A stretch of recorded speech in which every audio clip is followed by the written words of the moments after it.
अस्सलाम वालेकुम दोस्तों, आज हम आपको ऐसे मुल्क की सैर करवाने जा रहे हैं जहां हर पाकिस्तानी और इंडियन जाने की ख्वाहिश रखता है। ऐसा कंट्री जहां बड़ी तादाद में इंडियन और पाकिस्तानी आबाद हैं। जी हां, आज हम सैर करने जा रहे हैं कनाडा की। कनाडा में रहने के क्या फ़ायदे और नुकसानात हैं, यहाँ लोगों की ज़िंदगी कैसी है, पाकिस्तानियों के लिए जाने का आसान तरीका क्या है, 2025 में कनाडा की क्या न्यू पॉलिसीज़ आई हैं, कौन से सेक्टर के लोगों को जाना चाहिए, इस कंट्री की खूबसूरती का हर कोई दीवाना क्यों है, कनाडा के प्राइम मिनिस्टर जस्टिन ट्रूडो ने अचानक से क्यों रिजाइन कर दिया। इसके अलावा ऐसे बहुत से हकायक आपको बताएंगे जो आपके लिए बिल्कुल नए होंगे, जिसके बाद आप फैसला कर सकेंगे कि आपको कनाडा जाना चाहिए या नहीं।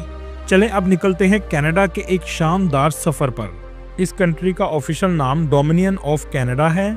रकबे के लिहाज से ये दुनिया का दूसरा बड़ा मुल्क है, जिसका कुल रकबा तकरीबन 1 करोड़ मुरब्बा किलोमीटर है, लेकिन रकबे के लिहाज से आबादी बहुत कम है, जो सिर्फ 4 करोड़ के करीब है। आबादी के लिहाज से ये दुनिया के 36वें नंबर पर आता है। कनाडा के नाम का लफ्जी मतलब है गाँव। इस कंट्री के 10 सूबे हैं। कनाडा का कम से कम दर्जा हरारत -63 सेंटीग्रेड तक भी चला जाता है, लेकिन इसके बावजूद जिंदगी जारी रहती है। इस कंट्री की 2 ऑफिशियल जुबानें हैं, एक फ्रेंच और दूसरी इंग्लिश है। दोस्तों, आपको सुनकर हैरानगी होगी, इस कंट्री में 17,75,000 मुसलमान आबाद हैं। मुसलमानों की सबसे ज्यादा तादाद ओंटारियो सूबे में रहती है, जो तकरीबन 10 लाख के करीब है। इसके बाद क्यूबिक, अल्बर्टा और ब्रिटिश कोलंबिया में भी आबाद हैं। इस कंट्री में 1000 से ज्यादा मसाजिद भी मौजूद हैं, जो इस बात को जाहिर करती हैं कि इस मुल्क में मुकम्मल तौर पर मजहबी आज़ादी है। अगर बात करें इस कंट्री के बॉर्डर की, तो इसके एक तरफ अमेरिका है और दूसरी तरफ बहरुल काहिल का समुंदर लगता है। कनाडा की जीडीपी $2.1 ट्रिलियन है। ये कंट्री दुनिया की 10वीं मजबूत मईशत रखता है। दुनिया में तीसरे नंबर पर ऑयल के रिजर्व भी कनाडा के पास मौजूद हैं, जो इस कंट्री की मईशत को मजबूत बनाने में अहम किरदार अदा करते हैं। इसके अलावा कनाडा सबसे ज्यादा तजारत अमेरिका के साथ करता है। टूरिज्म सेक्टर भी इसकी मईशत को अहम सहारा देता है, क्योंकि ये मुल्क बहुत खूबसूरत है। इस पूरे मुल्क की खूबसूरती आगे हम आपको वीडियो में दिखाएंगे। इस कंट्री में रहने वाले लोगों की सालाना इनकम $53,000 है, जो पाकिस्तानी 1 करोड़ 50 लाख के बराबर है। यहाँ के लोगों की इनकम दुनिया में 19वें नंबर पर आती है। क्वालिटी ऑफ लाइफ की बात की जाए तो यहाँ के लोग दुनिया में 29वें नंबर पर आते हैं। कनाडा में इस्तेमाल होने वाली करेंसी कैनेडियन डॉलर है, जो पाकिस्तानी 195 रुपए के बराबर और इंडियन 60 रुपए के बराबर है। इस कंट्री में लोग एक दूसरे की बहुत ज्यादा इज्जत करते हैं, चाहे आप किसी भी कंट्री से आए हों। लोग मजहबी तौर पर भी आज़ाद हैं और काम के लिहाज से भी आज़ाद हैं। शायद यही वजह है कि पाकिस्तानी और इंडियन बड़ी तादाद में इस कंट्री में मौजूद हैं और बहुत से लोग इस कंट्री में जाने की ख्वाहिश रखते हैं। इस कंट्री में हेल्थ सेक्टर मुकम्मल तौर पर फ्री है, मतलब टैक्स का पैसा लोगों पर खर्च किया जाता है। लेकिन मेडिकल सिस्टम में बेहतरी की अभी ज़रूरत है, क्योंकि आपको इलाज के लिए काफ़ी इंतज़ार करना पड़ता है। लेकिन अगर आपका मसला इमरजेंसी हो तो इंतज़ार करवाए बगैर इलाज शुरू हो जाता है। कनाडा के लोग मेहमान नवाज होते हैं, अच्छे अखलाक से बात करते हैं। ये पूरा मुल्क मुख्तलिफ कौमों, जुबानों, सकाफ़तों से बड़ा हुआ है। यहाँ के लोग दुनिया के खुशहाल तरीन और तलीम याफ्ता लोगों में शुमार होते हैं। इस कंट्री में पाकिस्तानियों की तादाद 3 लाख के करीब है। सबसे ज़्यादा पाकिस्तानी ओंटारियो सूबे में रहते हैं। इंडियन की तादाद 18,50,000 के करीब है, जो सबसे ज़्यादा टोरंटो सिटी में आबाद हैं। सिख कम्युनिटी आपको इस कंट्री में बड़ी तादाद में नजर आएगी। 1990 से 2000 के दरमियान सिख कम्युनिटी सबसे ज़्यादा कनाडा में सेटल हुई थी। पाकिस्तानी इस कंट्री में ग्रोसरी स्टोर, रेस्टोरेंट और फूड चेन का बिजनेस चलाते हैं और करोड़ों रुपए कमाते हैं। इस कंट्री के 82% लोग शहरों में रहते हैं और सिर्फ 18% लोग गाँव में आबाद हैं। लेकिन इस कंट्री के गाँव एशियन ममालिक के शहरों से भी ज्यादा खूबसूरत हैं। कनाडा का कैपिटल ओटावा है, लेकिन मुल्क का सबसे बड़ा और फेमस सिटी टोरंटो है। ये बहुत जदीद सिटी है, जो दुनिया भर से आने वाले लोगों को अपनी तरफ खींचता है। ये सिटी ना सिर्फ कनाडा का बल्कि पूरी दुनिया में बहुत फेमस सिटी है। यहाँ के लोगों का लाइफस्टाइल बेहतरीन माना जाता है। ये सिटी ओंटारियो लेक के किनारे वाक़या है। इस सिटी में कुदरती खूबसूरती और जदीद लाइफस्टाइल दोनों ही देखने को मिलेगा। टोरंटो कनाडा की मईशत का दिल है। यहाँ बैंकिंग, फाइनेंस, टेक्नोलॉजी और फिल्म इंडस्ट्री जैसे शोबे अरूज पर हैं। इस कंट्री में कम से कम सैलरी 17 कैनेडियन डॉलर पर घंटा है, जिसमें स्टूडेंट 20 घंटे अपने कैंपस से बाहर एक हफ्ते में काम कर सकते हैं, जबकि कैंपस के अंदर अगर आपको जॉब मिल जाए तो इस पर घंटों की कोई पाबंदी नहीं है। जबकि वर्कर्स एक हफ्ते में 40 घंटे काम कर सकते हैं, जिसमें ओवर टाइम का 1.5 गुना पे किया जाता है।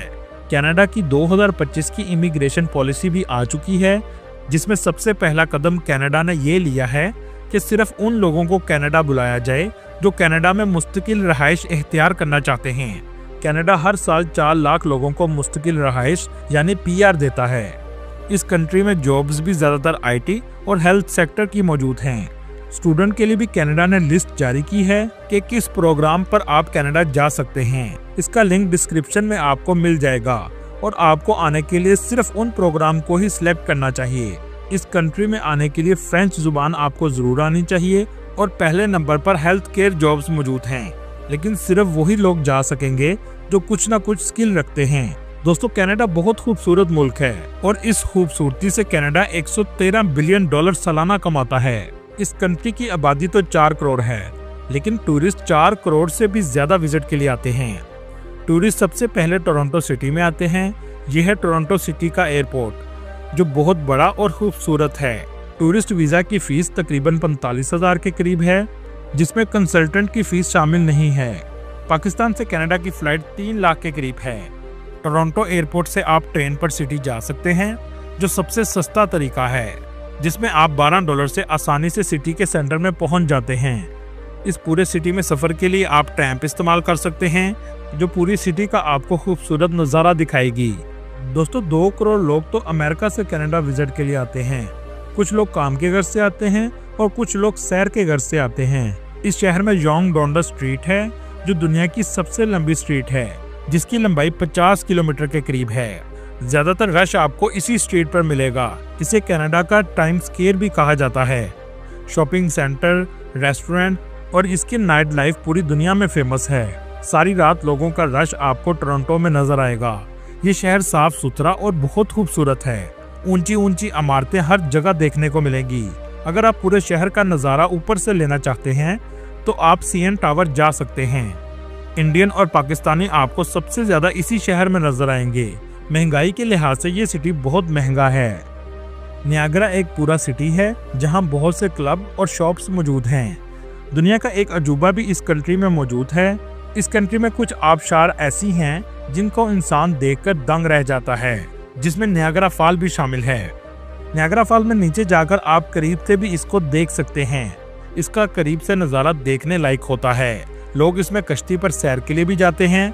ये अमेरिका और कनाडा के बॉर्डर पर वाक़या है। दोस्तों, कनाडा में रहने का एक सबसे बड़ा नुकसान ये है कि इस कंट्री में सर्दी बहुत ज़्यादा पड़ती है, लेकिन उसके बावजूद ज़िंदगी जारी रहती है। कनाडा में एक सिटी से दूसरी सिटी जाने के लिए ज़्यादातर आपको फ्लाइट ही लेनी पड़ती है। जैसे टोरंटो से कैलगरी सिटी का फासला 3,400 किलोमीटर के करीब है। कनाडा का दूसरा फेमस सिटी कैलगरी है, जो अल्बर्टा के सूबे में वाक़या है। ये शहर बहुत खूबसूरत है। इस शहर में भी पाकिस्तानी और इंडियन आपको नजर आएंगे। अगर आपने कुदरती खूबसूरती देखनी हो जो आपको हैरान कर देगी, बैंफ नेशनल पार्क उनमें से एक है। जो भी कैलगरी आता है वो बैंफ नेशनल पार्क का जरूर विजिट करता है। ऐसा नज़ारा शायद आपने कभी नहीं देखा होगा, जैसे कोई अलग ही दुनिया हो। बैंफ नेशनल पार्क में केबल कैबन से आप टॉप पर भी जा सकते हैं, जहां से पहाड़ों का खूबसूरत मंजर देखने को मिलता है। इस शहर के अंदर से गुजरता हुआ दरिया इसकी खूबसूरती में इजाफे का बाइस बनता है। हलाल फूड आपको आसानी से मिल जाता है। आपने टिम हॉर्टन्स का नाम तो सुना होगा, ये भी कनाडा का ब्रांड है। कैलगरी में दर्जा हरारत -40 सेंटीग्रेड तक भी चला जाता है, लेकिन इसके बावजूद जिंदगी जारी रहती है, जैसा कि आप स्क्रीन पर देख रहे हैं। कैलगरी के डाउनटाउन में लोगों का सबसे ज्यादा रश रहता है। इस सिटी में भी वॉलमार्ट जैसे स्टोर मौजूद हैं, जहां आप सामान खरीदते हैं और आप खुद पैक करते हैं और खुद ही बिल करके आप चले जाते हैं। कैश काउंटर पे आपको कोई शख्स नजर नहीं आएगा। यहाँ के लोगों की ईमानदारी का अंदाजा आप यहाँ से भी लगा सकते हैं। टोरंटो से आधे घंटे की ड्राइव पर एक सिटी है जिसका नाम मिसिसुगा है। यहाँ आकर आपको लगेगा जैसे आप पाकिस्तान में घूम रहे हैं, क्योंकि यहाँ आपको पाकिस्तानी लोग सबसे ज्यादा नजर आएंगे। और हलाल रेस्टोरेंट भी सबसे ज्यादा यहीं पर मिलेंगे। ये इलाका नियाग्रा फॉल के करीब वाक़या है। दोस्तों, अगर आप कनाडा आना चाहते हैं तो आपके पास स्किल जरूर होना चाहिए। आपका ताल्लुक IT या मेडिकल से हो तो आप कनाडा आ सकते हैं। चलें अब आपको कनाडा का दूसरा रुख दिखाते हैं, जिसकी वजह से जस्टिन ट्रूडो को रिजाइन देना पड़ा। कनाडा में महंगाई पिछले 40 साल का रिकॉर्ड तोड़ चुकी है। बहुत से लोग कनाडा को छोड़कर जा चुके हैं। A lot of people are moving out of the country. तो भाई आपकी जिंदगी यहाँ पे आके नर्क भी बन सकती है। I don't see my future in Canada. Canada का अनएम्प्लॉयमेंट रेट बहुत तेजी से बढ़ रहा है। 14 लाख लोग इस वक्त अनएम्प्लॉयमेंट का शिकार हैं। एक रिपोर्ट के मुताबिक ये रेशो हर साल 1.4% की शरह से बढ़ रही है। 70% आबादी के लिए घर खरीदना नामुमकिन हो चुका है, लेकिन वीजा लेने के लिए हमारे लोग लाइन में लगे हुए हैं। आगे जाकर क्या होगा ये कोई नहीं जानता। कनाडा की 80% आबादी कनाडा अमेरिका के बॉर्डर के पास रहती है। पूरी दुनिया का 50% साफ पानी भी कनाडा में मौजूद है। कनाडा में मौजूद लोगों के घरों में नलके से पानी किसी भी मिनरल वाटर की बोतल से बेहतर आता है। कनाडा में यूरेनियम, कोल और नेचुरल गैस के ज़खायर बहुत ज़्यादा हैं। और कनाडा की main industry real estate, manufacturing और माइनिंग है। ये तमाम चीज़ें सिर्फ 3 सूबे में मौजूद हैं, ओंटारियो, अल्बर्टा और सैस्कैचेवन में हैं। आप यहाँ से भी अंदाज़ा लगा सकते हैं। ओंटारियो सूबा कंट्री की 80% GDP जनरेट करता है। कुदरती वसाइल से ये मुल्क माला माल है। सोचने की बात यह है कि इतनी अच्छी कंडीशन होने के बावजूद पिछले कुछ सालों में कनाडा का ग्राफ बहुत तेज़ी से नीचे जा रहा है। 2021 में सिर्फ 45% लोगों ने कनाडा की नेशनैलिटी अप्लाई की, जबकि 2001 में 75% लोगों ने नेशनैलिटी अप्लाई की। इस रेशो से अंदाज़ा होता है कि लोग कनाडा में ज़्यादा अरसा नहीं रहना चाहते। एक रिपोर्ट के मुताबिक 2018 के बाद 20% लोग कनाडा को छोड़ने के बारे में सोच रहे हैं, जो कि किसी भी मुल्क के लिए बहुत ही परेशानी की बात होती है। इन तमाम मसलों की सबसे पहली और बड़ी वजह कॉस्ट ऑफ लिविंग है। एक बेडरूम और एक बाथरूम का अपार्टमेंट जो 2017 में $900 पर मंथ पर मिलता था, 2024 में इसका रेट $2200 पर मंथ से भी ज़्यादा है। और अगर घर खरीदना चाहते हैं तो $3500 पर मंथ आपको देना पड़ेंगे, जबकि इस कंट्री की एवरेज सैलरी $4000 से $6000 है। जब इतना रेट हो, हाई टैक्सेस, खाने पीने और सफ़र करने के खर्चों के बाद आप इतना रेंट कैसे अफोर्ड कर सकते हैं? इसी वजह से कनाडा के 63% लोगों के पास अपना घर मौजूद नहीं है। अगर हम देखें $60,000 सालाना सैलरी, जिसमें $10,000 टैक्स कट जाता है, बाकी बचते हैं $50,000, जिसमें एनुअल रेंट $25,000, कम से कम खाने का खर्चा $5,000, गाड़ी की इंश्योरेंस, मेडिकल और कुछ गर्म कपड़ों की शॉपिंग, क्योंकि इस मुल्क में सर्दी बहुत ज़्यादा पड़ती है, $9,000 सालाना। इन सब के बाद मुश्किल से आपके पास $10,000 बचेंगे, जिससे आप घर नहीं खरीद सकते। रियल एस्टेट की कीमतें ऊपर जा रही हैं, इसलिए इन्वेस्टर इंडस्ट्री लगाने की बजाय रियल एस्टेट पर ज़्यादा इन्वेस्ट कर रहे हैं। ऐसे में जॉब्स कैसे आएंगी? बहुत सी इंडस्ट्रीज मैक्सिको में शिफ्ट हो रही हैं, क्योंकि वहाँ लेबर का रेट बहुत कम है। फिलहाल अब कनाडा वैसा नहीं रहा जैसा पहले हम सोचते थे। चीज़ें बहुत ज़्यादा बदल चुकी हैं। इन हालात का कनाडा के प्राइम मिनिस्टर पर भी बहुत ज्यादा दबाव था। आखिरकार 2025 के शुरू होते ही प्राइम मिनिस्टर ने इस्तीफा दे दिया, क्योंकि बहुत से लोग समझते हैं कि इन सब हालात का जिम्मेदार जस्टिन ट्रूडो ही था। अगर बात करें इस मुल्क की तारीख की, तो ये एक ब्रिटिश कॉलोनी थी। इस कंट्री को आज़ादी 1867 में मिली, लेकिन असल आज़ादी 1982 में मिली, क्योंकि 1982 से पहले तक ब्रिटिश पार्लियामेंट कनाडा पर असरअंदाज होती थी। कनाडा अमेरिका की आपस में बहुत ज़्यादा जंगें भी हो चुकी हैं। अमेरिका और कनाडा की 1812 में एक जंग हुई, जिसमें कहा जाता है कि नियाग्रा फॉल लाशों से भर गई थी। कनाडा के सबसे पहले prime minister sir John Alexander थे, जो 1867 में मुंतखब हुए। जैसा कि आपको शुरू में बताया, इस कंट्री में फ्रेंच जुबान भी ऑफिशियल है।